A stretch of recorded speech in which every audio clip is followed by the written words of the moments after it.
Bonjour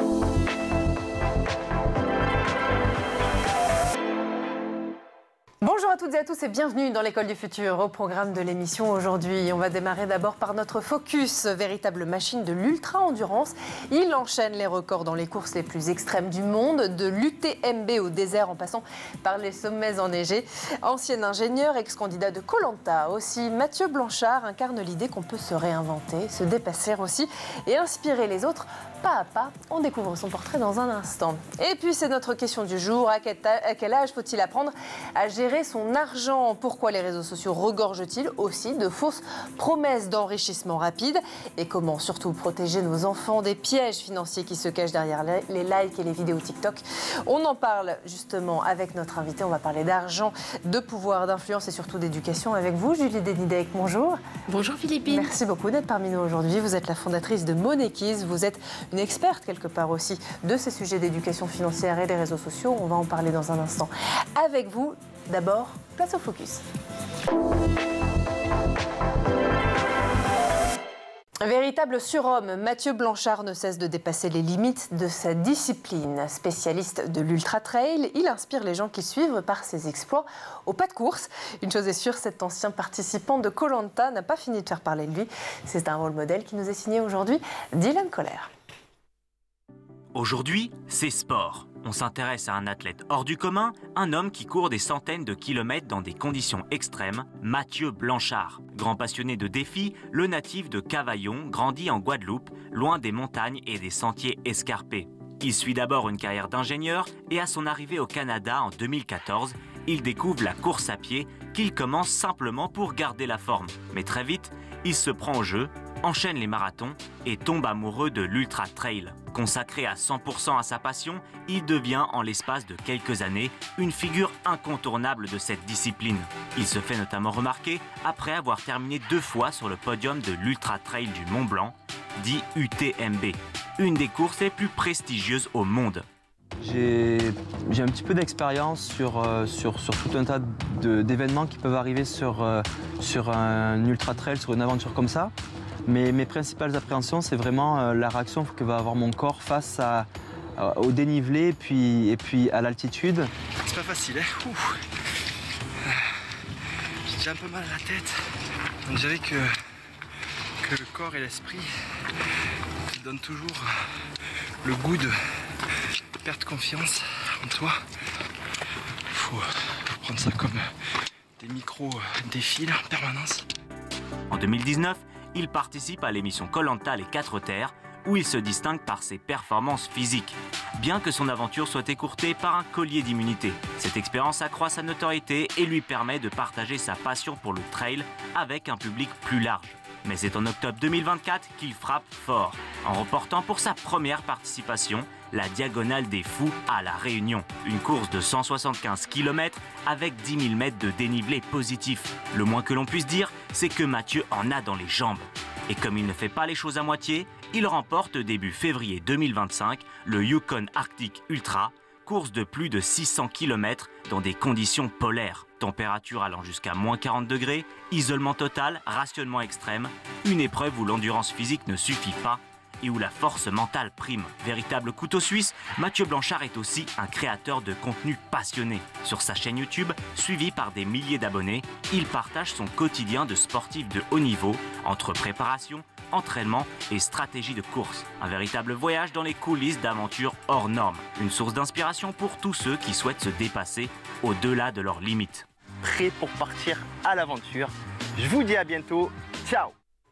Allez, autre chose maintenant. Trader dès l'âge de 10 ans, investir en crypto avant le bac, pendant que l'école enseigne Pythagore, les ados, eux, apprennent la bourse sur TikTok. Faut-il s'en réjouir ou s'en inquiéter? Et surtout, que leur apprend vraiment ces réseaux sociaux? Comment apprendre justement à faire la différence entre illusion, opportunité et arnaque? C'est tout le sujet de notre émission aujourd'hui. On en parle avec notre invité dans la première partie du talk. Notre invitée, Julie Ninec, vous êtes donc la fondatrice de Moneykeys. On a eu le plaisir de vous recevoir l'année dernière où vous nous aviez parlé justement d'éducation financière. Et puis là, vous venez parce qu'il y a quelques jours, il y a eu effectivement une commission à l'Assemblée nationale où des influenceurs notamment ont été interviewés sur les sujets d'influence. C'est leur métier quelque part, mais d'influence des jeunes, notamment sur les réseaux sociaux, à l'ère notamment, et c'est important, justement de l'éducation financière. Vous vouliez venir justement sur notre plateau pour nous parler de tout ça. D'abord, on va démarrer par la base. Je le disais en introduction, trader à 10 ans, 13 ans, 15 ans, investir en crypto avant même d'être majeur, c'est maintenant le quotidien d'une majorité de jeunes aujourd'hui. Pourquoi donc est-il si important, selon vous, d'enseigner la gestion de l'argent dès l'enfance ? Merci pour cette question. C'est la base. Effectivement, l'éducation financière, elle va permettre quand même de bâtir, on parlait de stratégie là, juste dans le reportage juste avant. En fait, l'éducation financière, c'est une stratégie en plusieurs temps. Donc, un temps court et un temps long. Et si on n'a pas d'éducation financière, on s'en mêle un petit peu les pinceaux. Et finalement, en fait, le nerf de la guerre, souvent on le dit, en France, on parle beaucoup de retraite. On en a beaucoup parlé l'année dernière et on en reparlera sans doute cette année. Si je planifie et je crée une stratégie, je vais être capable en fait d'assurer peut-être des projets à venir et notamment des projets plus long terme comme préparer ma retraite. Et ça, l'éducation financière aujourd'hui, on le sait, elle est enseignée tardivement à l'école, en 4e, seulement 2 heures. Et est-ce suffisant ? Donc, c'est toute la question. C'est toute la question. C'est justement pour ça que vous avez créé donc Moneykeys depuis quelques années maintenant. Certains parents craignent que parler d'argent à cet âge-là, aussi jeune, 7, 8, 9 ans, ça puisse les rendre matérialistes, leurs enfants. Qu'est-ce que vous en pensez, vous ? C'est intéressant que vous pointiez du doigt exactement cette problématique-là. C'est vrai qu'en France, en fait, on a ce rapport à l'argent qui est très différent. Par exemple, si on va les nommer, aux États-Unis, c'est une problématique qui va être très différente puisque du coup, on n'a pas de tabou face à l'argent. Nous, en France, on va avoir un vrai problème à aborder le sujet d'argent. Ce qui n'est pas mon cas puisque du coup, j'ai travaillé quand même 20 ans en banque privée. L'argent, c'était mon outil. Et craindre effectivement que ce soit trop tôt, on peut le comprendre parce qu'on n'a pas envie effectivement que nos enfants deviennent des capitalistes intéressés et plutôt effectivement matérialistes, comme vous le disiez à juste titre. Mais l'idée avec Moneykeys, c'est justement plutôt de leur donner les clés de la monnaie, sans faire de jeu de mots. Et pas d'en faire des capitalistes, mais plutôt des personnes qui sont assez... c'est pas de l'orientation, c'est plutôt de l'éducation. C'est pour ça que c'est de l'éducation. Voilà. Et leur apporter les clés, leur apporter le vocabulaire, leur apporter justement tous les éléments pour qu'à l'âge adulte, ils puissent parler avec un banquier. Ça va pas faire d'eux des capitalistes, mais plutôt des personnes éclairées. Parce qu'effectivement, l'école, vous l'avez dit, enseigne les mathématiques, le français, la géographie, l'histoire, mais très peu, quelque part, la gestion d'un budget, alors que ça arrive quand même assez rapidement dans la vie d'un enfant. Les parents, certains en tout cas, donnent un peu d'argent de poche toutes les semaines, tous les mois. Certains reçoivent de l'argent pour leur anniversaire et puis très rapidement, ils rentrent quelque part dans une vie plus ou moins active. Et malgré ça, vous le disiez, 2 heures en 4e, c'est pas beaucoup. C'est pas beaucoup, surtout que c'est en général en relais avec des professeurs donc de l'établissement qui sont formés assez rapidement et qui peut-être n'ont pas forcément la pédagogie pour pouvoir enseigner au-delà même du budget, d'autres notions, notamment les risques, par exemple, des réseaux sociaux, les risques aussi liés à la gestion de l'argent, par exemple la lutte anti-blanchiment, etc. Donc, on peut aller aussi loin avec des enfants. Moi, je l'ai fait avec les miens. Donc, ils sont à même de comprendre effectivement tous les contours possibles, que ce soit juridique, fiscal ou éducatif de l'argent. Ça va venir, je pense, ça viendra, comme sans doute tout ce qui est arbitrage par rapport aux réseaux sociaux. Sans doute, à un moment, il faudra l'amener à l'intérieur de l'éducation nationale. Ça peut être le moment de faire un clin d'œil. J'en ai parlé à Sarah Ellery, qui est haut-commissaire à l'enfance, justement de l'importance, en fait, de l'introduire plus rapidement. Et elle me disait, en 2017, vous étiez où? Et donc, du coup, je pense que ça va être le moment justement de parler de Moneykeys et de l'intégrer dans l'extrascolaire ou peut-être même je ne sais pas, sur une journée. C'est ce que j'allais vous demander, votre rêve du coup, ce serait quoi pour l'éducation financière justement des jeunes? Mon rêve, ce serait que tous les enfants, en fait, à partir du moment où ils commencent à avoir de l'argent de poche, c'est-à-dire environ entre 7 et 8 ans, puissent avoir accès en fait à une formation qui leur apprend non seulement le vocabulaire, non seulement les risques, les avantages, les vertus aussi, parce que typiquement, si on prend un exemple, le crédit, ça peut être risqué, mais ça peut être aussi vertueux, ça peut être aussi quelque chose qui va créer du patrimoine. Donc ne pas non plus lésiner sur ces côtés aussi avantageux de très vite apprendre en fait les contours et ensuite d'être capable derrière de bâtir une stratégie. Il faut aussi cette stratégie justement d'apprentissage de l'éducation financière, la mettre à disposition de tous les jeunes, notamment les jeunes des quartiers prioritaires. Est-ce que c'est quelque chose qui vous tient à cœur aussi? Les quartiers prioritaires me tiennent à cœur. Pourquoi ? Parce que j'ai travaillé en fait 20 ans en fait dans une banque privée et c'est vrai que j'ai remarqué qu'on ait de l'argent ou qu'on n'ait pas de l'argent, en fait ça reste quand même une problématique, l'éducation financière. Mais c'est vrai que quand on est quand même fortuné, on a accès à un niveau soit d'expert, soit intrafamilial où la discussion va être plus poussée avec des possibilités aussi de bâtir des stratégies. Dans les QBV par exemple, il va y avoir c'est des informations qui ne vont sans doute pas être à disposition ou alors qui commencent à arriver justement avec les réseaux sociaux, on va en parler. Ouais. Et l'idée, c'est justement de donner en fait des éléments qui permettent d'avoir une brique solide pour pouvoir après avoir du recul sur le vrai du faux, ce que j'entends. Et moi, je le dis souvent quand je vais en sortie scolaire, souvent quand je pose la question « Qu'est-ce que tu veux faire quand tu seras plus grand ?» On me dit « Je serai riche ». Et pendant tout le trajet jusqu'à l'arrivée en fait sur le lieu de la sortie, je leur dis mais riche c'est pas un objectif. Et donc mon combat c'est vraiment aussi d'expliquer aux enfants et aux plus jeunes que l'argent est un outil, il n'est pas un objectif. Quelles sont justement les principales idées reçues des jeunes que vous rencontrez, des enfants, par rapport à l'argent? Que c'est facile à obtenir, que c'est aussi facile à dépenser? La génération alpha, leur objectif c'est vraiment d'avoir beaucoup d'argent. Et leur projet, c'est les projets qu'on connaît tous, projet Mbappé, ou alors projet YouTuber, donc Squeezie, etc. D'accord. Ils baignent dans ça. Donc ils pensent qu'effectivement, c'est facilement accessible. On baigne dedans, donc on a tous les codes. Il suffit d'avoir un téléphone et un compte YouTube et de lancer sa propre chaîne. Alors footballeur, effectivement, ça va demander un peu plus d'efforts, hein, mais ce n'est pas impossible non plus.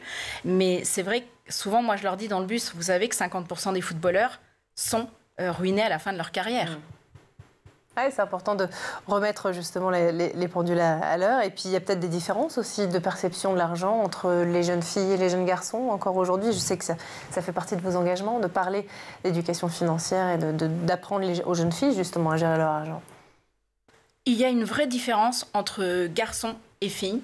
On en avait discuté dans la précédente émission, l'étude Vive Média qui mettait en avant notamment toute la partie l'argent de poche, qui était moindre quand il s'agissait d'une fille et beaucoup plus importante quand il s'agissait d'un petit garçon.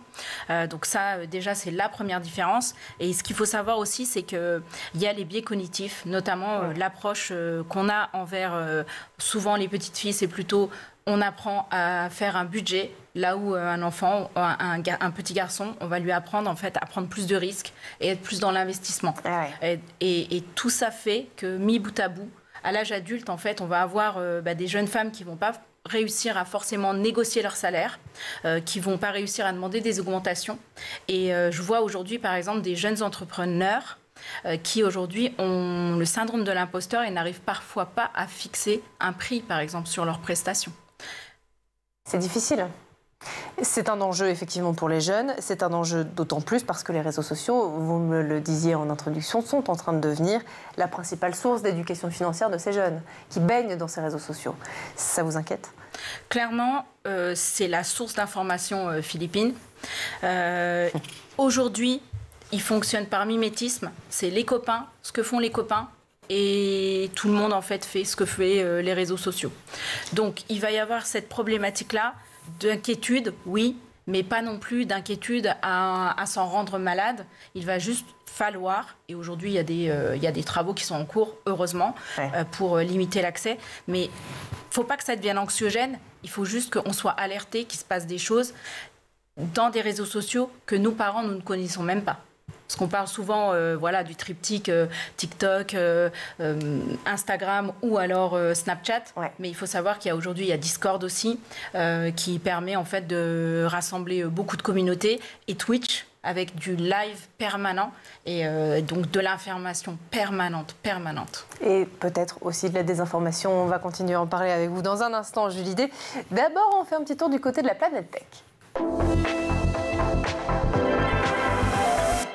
Images et vidéos, c'est le Zap et c'est l'œil de Jean Martineau.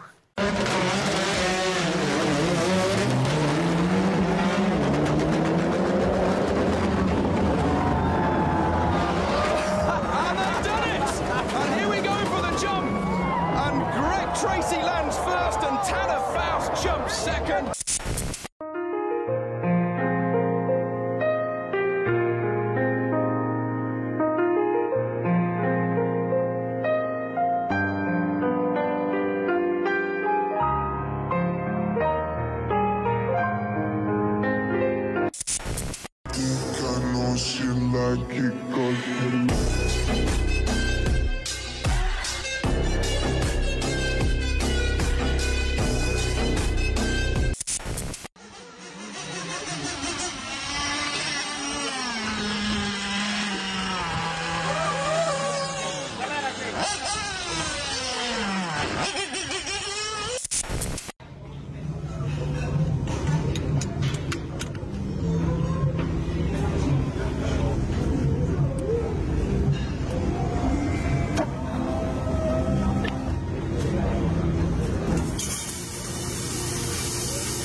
on est de retour toujours sur le plateau de l'École du Futur en compagnie de notre invitée aujourd'hui, Julie Déninec de Moneykeys. Vous êtes prête? On lance la deuxième partie du talk? Allez, c'est parti. Julie Dé, en première partie de talk, vous nous avez présenté tout ce que vous faites avec Moneykeys, l'importance aussi de l'éducation financière, à la fois dans les quartiers prioritaires de la ville, à la fois bien sûr pour tous les autres enfants, jeunes et moins jeunes d'ailleurs, c'est important. Je voulais, je voulais que vous veniez sur le plateau aujourd'hui parce que, je le disais en introduction de l'émission, il y a eu une commission parlementaire il y a quelques jours où des influenceurs qui proposent parfois des formations ou qui mettent en avant des contenus qui parfois peuvent évidemment, et c'est leur rôle, influencer, mais de manière négative, des jeunes, notamment certains influenceurs proposent des formations en trading ou formations d'investissement à des enfants. Qu'est-ce que vous pensez de ces pratiques? Est-ce qu'elles sont d'ailleurs légales ou est-ce qu'elles sont morales, selon vous? Alors, ces pratiques, il faut le mettre en avant. C'est complètement illégal quand on s'adresse à un enfant. On peut pas, effectivement, un enfant ne peut pas faire du trading. Un enfant ne peut pas investir en crypto-monnaie. En tout cas, tout seul, il ne peut pas le faire, ça c'est sûr. Après, si les parents accompagnent, c'est-à-dire que le parent fait et par pédagogie veut montrer à son enfant, il n'y a aucune problématique. Aujourd'hui, en fait, ce qu'il faut savoir, c'est qu'avant l'âge de 12 ans, déjà, normalement, il n'a pas accès à une carte bleue. Ouais. Donc, imaginez un compte titre. Légalement, ce n'est pas possible. Par contre, les enfants sont malins. Donc, ils s'inscrivent dans ces réseaux sociaux en changeant leur date de naissance. Et ils ont des crypto-wallets en passant par les grands frères. Donc, c'est tout un système qu'ils ont créé, tout un écosystème, parce qu'ils savent très bien contourner, en fait, les règles. Et donc, légalement, s'ils n'ont pas le droit, dans la réalité, ça se passe autrement. Pourquoi les jeunes ils sont devenus des cibles aujourd'hui, Julie Dé, justement, cibles privilégiées de ces arnaques financières en ligne?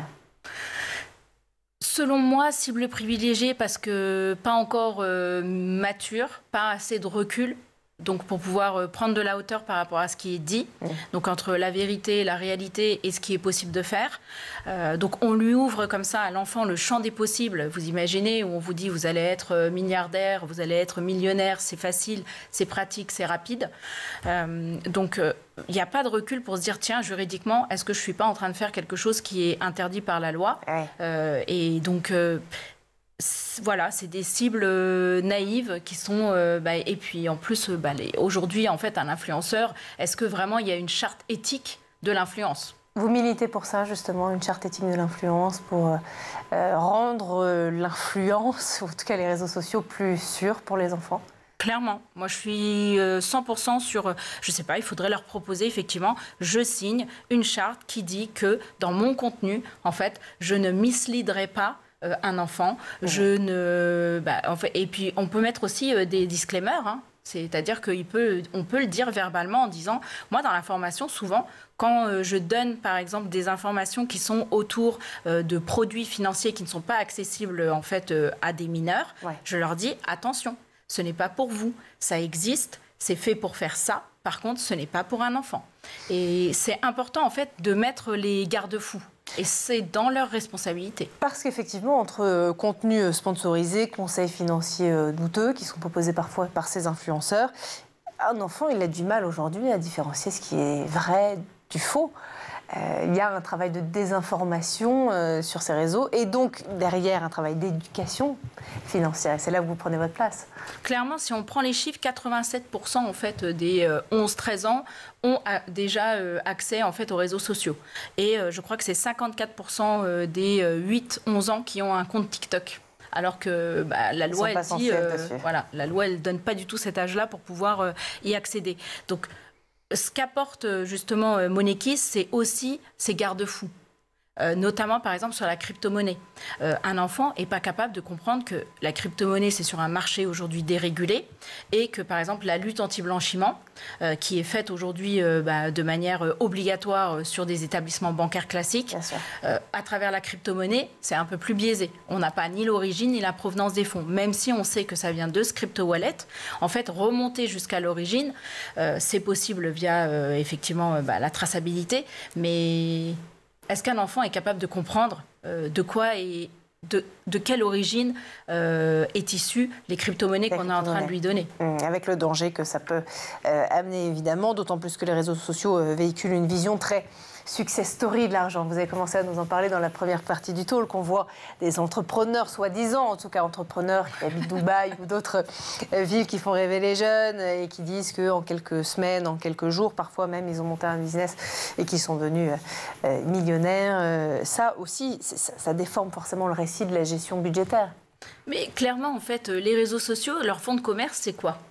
On le sait. Garder cette attention, la garder le plus longtemps possible. Et d'ailleurs, aujourd'hui, dans certains pays, il y a des plaintes contre certains réseaux sociaux sur ce côté addictif. Et donc, ce côté dopamine qui est très addictif. Donc, on continue, vidéo sur vidéo, vidéo sur vidéo. Donc, cette illusion de je suis dans n'importe quel pays exotique, alors que finalement, en fait, la réalité est complètement autre. On en a vu quelques-uns qui sont dans des chambres minuscules et à 7. Bien sûr. Donc, la réalité, elle est tout autre, mais sur les réseaux sociaux, c'est facile de créer son propre setup. Ouais. On l'a vu même, le setup des jets privés. Je ne sais pas si vous l'aviez vu. C'est-à-dire que c'est un jet privé factice et on peut se filmer comme si on était en train de survoler, je ne sais pas, vers quelle destination. Et donc, aujourd'hui, c'est facile avec tous les outils qu'on a. C'est-à-dire qu'on peut avoir une caméra de vlogueur, on peut avoir un iPhone sans citer de marque, mais de très belle qualité, et être capable de faire de très beaux contenus qui peuvent paraître réels. Et ça reste quand même les réseaux sociaux, ça reste quelque chose qui a été stagé. Et donc ne pas oublier que c'est notre rôle de parents aussi de parfois surveiller qu'est-ce qui est regardé. Et vous n'êtes pas obligé de le faire de manière... Moi souvent je dis qu'est-ce que tu regardes? Tiens, j'aimerais bien regarder cette vidéo avec toi. Et après en fait je décrypte certains des éléments très très marketés pour pouvoir en fait démêler aussi le vrai du faux. C'est ce que j'allais vous dire, les parents ils sont souvent complètement dépassés par l'univers numérique, par les réseaux sociaux. Est-ce que vous les accompagnez justement également pour mieux comprendre comment fonctionne TikTok, Discord ou encore Twitch? Dans la partie tips parents, en fait l'application Monikiz, elle a 2 entrées. Il y a une entrée enfant qui va permettre justement d'acquérir toutes les bases et les notions essentielles de l'éducation financière. C'est en plusieurs niveaux, on en reparlera quand elle sera à disposition complète de tout le monde. Elle sort demain en plus, en avant-première pour les privilégiés qui ont participé au financement. Et dans la deuxième entrée en fait, de l'application, il y a les tips parents. Et pour chaque module, en fait, on a vraiment créé avec pédagogie de quoi suivre l'apprentissage éducatif de l'enfant, mais en même temps de transposer dans la vie quotidienne. Donc sur la partie, effectivement, danger des réseaux sociaux, ils ont un module complet. Si vous pouviez changer une seule règle dans la régulation, justement, des réseaux sociaux vis-à-vis de l'argent, en tout cas des mineurs, qu'est-ce que vous feriez, Julie Day? Si je devais changer une seule règle, moi, ce que j'aimerais bien, c'est que les personnes en fait, qui prennent en charge le sujet de l'éducation financière, que ce soit pour les enfants ou pour les adultes, j'aimerais vraiment qu'elles prennent en considération en fait, comment elles changent la vie des gens quand elles se placent en sachant. Et il y a plusieurs écoles. Effectivement, il y a l'école de la vie. Je l'ai fait, j'ai réussi. Et donc, du coup, je vais le transposer. Venez, vous allez faire comme moi. Si on est éthique, ça peut bien se passer. Mais c'est vrai qu'aujourd'hui, la finance, elle est quand même enseignée dans des cursus scolaires, universitaires et académiques. Et donc, il y a des pans, en fait, de l'éducation financière qu'on oublie de donner au grand public. Donc, on ne peut pas donner que des brides d'informations. Et pour moi, peut-être, faire un semblant d'agrément, comme ça existe chez les conseillers en gestion de patrimoine, comme ça existe en banque, des agréments qui permettent aux gens de parler de ce sujet. Vous avez jamais pensé à monter un média sur l'éducation financière, quelque part, pour contrer justement ces influenceurs, pour donner, avec les codes des jeunes, sur TikTok, sur Twitch, etc., les principes fondamentaux de l'économie, de la gestion de l'argent? Pourquoi pas, c'est une bonne idée. Attention, il ne faut pas me donner trop d'idées, parce qu'en plus, ils ont mis idée dans mon prénom, donc du coup, c'est vrai. Ça peut fuser. Moi, j'ai choisi justement d'intervenir sur Instagram pour donner toutes les notions essentielles, les basiques, les tips parents, quand parler d'argent, quand donner de l'argent de poche à mon enfant, comment gérer le budget avec lui, comment transposer le budget vacances, comment lui parler de retraite. Donc ça, j'ai pris effectivement le pied vers ce réseau social. Maintenant, je pense que ça peut être pas mal, effectivement, d'imaginer une émission qui parlerait toutes les semaines, voire tous les mois, à voir, mais de ce sujet-là. Et ben voilà, si vous ne savez pas quoi faire cet été ou si vous vous ennuyez dans les prochains mois, voilà une idée pour vous. En tout cas, merci beaucoup Julie. On peut vous retrouver évidemment sur les réseaux sociaux. Et puis je rappelle votre entreprise, son nom, ça s'appelle Monekiz. On vous souhaite tout le meilleur pour la suite de l'aventure et pour votre lancement donc dès demain. Merci aussi à vous de nous avoir suivis. Merci à Dylan Kohler d'avoir produit cette émission. Et puis nous on se retrouve dès demain, toujours à 12h30, toujours sur School TV. D'ici là, passez une très très belle journée. Ciao.